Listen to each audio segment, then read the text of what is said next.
So in this video I'm going to show you how to join two straps together. Now I'm using two tree trunk protectors because they're relatively short, but the same principle applies to snatch straps and it also applies to winch extension straps. So the first thing you can do is just use a metal shackle like this, but we do not recommend that at all.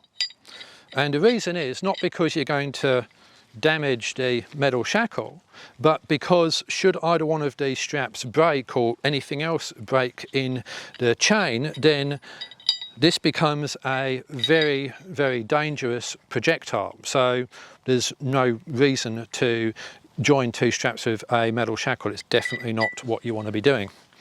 What you can do instead is use a soft shackle, and that works because it is strong enough, and being soft, it's light and it's not going to be that metal flying object. So you could join it with a soft shackle if you wanted to. But the disadvantage of that is you're using up a soft shackle, and that could be used elsewhere in your recovery rig. So there's other ways to do it as well. Some people would say take a stick, you put one end through like that, you put the stick through like this, and then you have it joined. Now we don't recommend that either, because I have looked closely on this stick and there is no minimum braking strain. It doesn't appear to be a rated stick. It's not massively long, so I do not recommend the stick method either.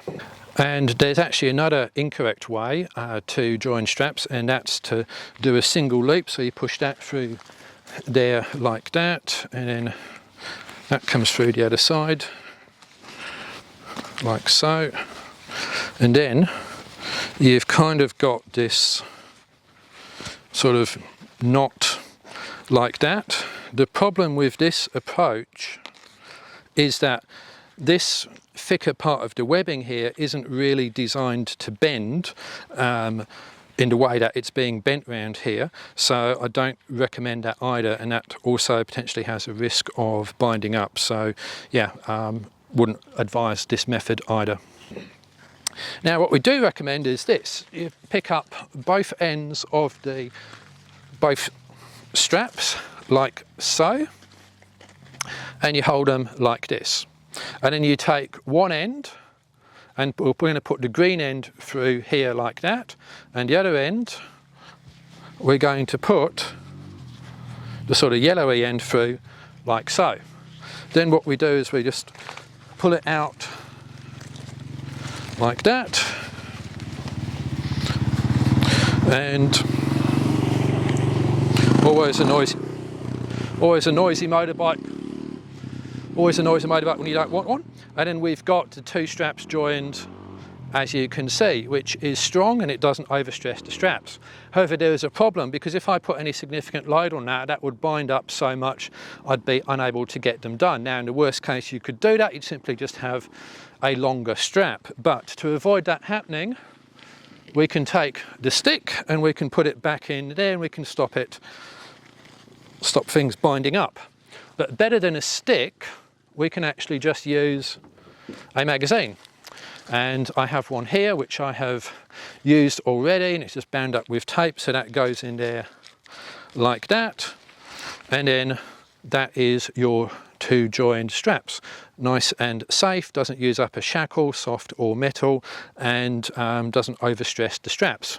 Now if you can't remember how to get those straps done in the first way I showed you, here's another way to do it. Lay the straps out side by side and opposite ends. So in this case we're going to put green through like that, and in this case we're now going to take yellow and put it through green. Now what we then do, you can just pull that through like that one like that, and there you see it's now joined again. So that's your second way to join it. It's the same thing, it's just a slightly different way of achieving the result.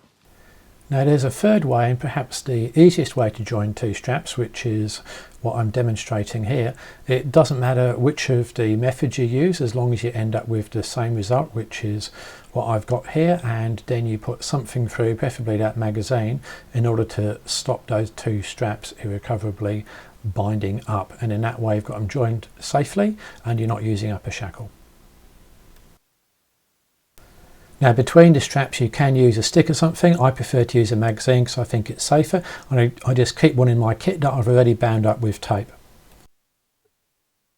Now what we're going to do next is put some load on this. I've got my load cell here. I'm going to put about 2.5, maybe 3 tons on it, and then attempt to get it undone, so you can see that this really does work.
Alright, so we've just applied 2.4 tons to these 2 straps, and now let's see if we can get it apart. So it's not going to be particularly, it doesn't fall apart, but it will come apart. Kind of just move that in and out. See, so that comes out like so, and then you can see that it can come apart pretty easily, and that's just a standard magazine. You probably want a fairly thicker magazine. Like I say, I put tape around it just to keep it nice and easy, and if this becomes a projectile, it's nowhere near as bad as probably a stick, or certainly not a metal shackle. So that's the safe way to join 2 straps. Hope you found this video interesting and useful. If you've got any questions, please drop them in the comments, and thanks for watching. Yeah, and I've been told I've got to tell you guys to smash that like button. Was it like, or was it subscribe? Whatever. You're supposed to smash the subscribe button. And hit the like button. Hit the like button. Smash the subscribe button and hit the like button. Don't forget to hit the bell icon. Oh, that's right. Yes, there's a bell icon. So there's a bell icon, there's a like, there's a subscribe. Smash, hit, or otherwise abuse these icons in some way, shape or form. Is that right? Yeah, okay, good. I'm a YouTuber now. Fantastic.